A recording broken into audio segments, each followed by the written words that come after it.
भगवान बुद्ध की कथा एक प्रेरणादायक और शिक्षाप्रद कहानी है जो उनके जीवन और उपदेशों पर आधारित है। यहाँ भगवान बुद्ध की कथा का संक्षिप्त विवरण है।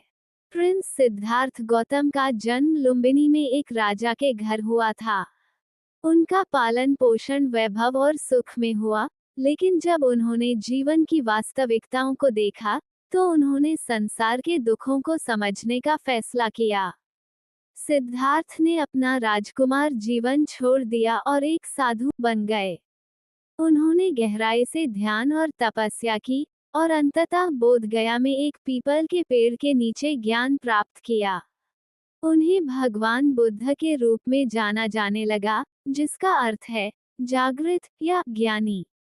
उन्होंने अपने उपदेशों को फैलाना शुरू किया, जो 4 आर्य सत्यों और अष्टांग मार्ग पर केंद्रित थे। भगवान बुद्ध की कथा हमें दिखाती है कि कैसे एक व्यक्ति अपने जीवन को समर्पित करके और ज्ञान प्राप्त करके दूसरों की सेवा कर सकता है। भगवान बुद्ध ने निम्नलिखित किया है। धर्म की स्थापना। भगवान बुद्ध ने बौद्ध धर्म की स्थापना की, जो एक महत्वपूर्ण धर्म है जो आज भी विश्व में फैला हुआ है। शिक्षाएं। उन्होंने 4 आर्य सत्यों और अष्टांग मार्ग की शिक्षा दी, जो बौद्ध धर्म के मूल सिद्धांत हैं। तपस्या और ज्ञान। उन्होंने गहराई से तपस्या की और ज्ञान प्राप्त किया, जो बौद्ध धर्म के लिए महत्वपूर्ण है।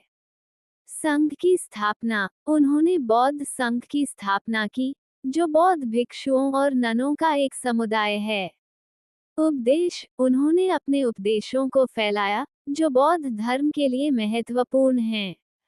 निर्वाण। उन्होंने निर्वाण प्राप्त किया, जो बौद्ध धर्म में मुक्ति की अवस्था है। भगवान बुद्ध बौद्ध धर्म के संस्थापक थे। बौद्ध धर्म एक धार्मिक और दार्शनिक परंपरा है जो भगवान बुद्ध के उपदेशों पर आधारित है। ये धर्म पूरे विश्व में फैला हुआ है और इसके अनुयायी विभिन्न देशों में रहते हैं। बौद्ध धर्म के मुख्य सिद्धांत हैं। 4 आर्य सत्य। 1. दुख का सत्य, जीवन में दुख होता है। 2. दुख के कारण का सत्य, दुख का कारण इच्छा और अज्ञान है। 3. दुख के नाश का सत्य, दुख को नष्ट किया जा सकता है। 4. दुख के नाश के मार्ग का सत्य, दुख को नष्ट करने के लिए अष्टांग मार्ग का पालन करना होता है। अष्टांग मार्ग। 1. सम्यक दृष्टि, सही दृष्टिकोण। 2. सम्यक संकल्प, सही संकल्प। 3. सम्यक वाक, सही वाणी। 4. सम्यक कर्म, सही क्रिया। 5. सम्यक आजीव, सही जीवन। 6. सम्यक प्रयास, सही प्रयास। 7. सम्यक स्मृति, सही स्मृति। 8. सम्यक समाधि, सही ध्यान। बौद्ध धर्म का मुख्य उद्देश्य है दुखों को नष्ट करना और निर्वाण प्राप्त करना।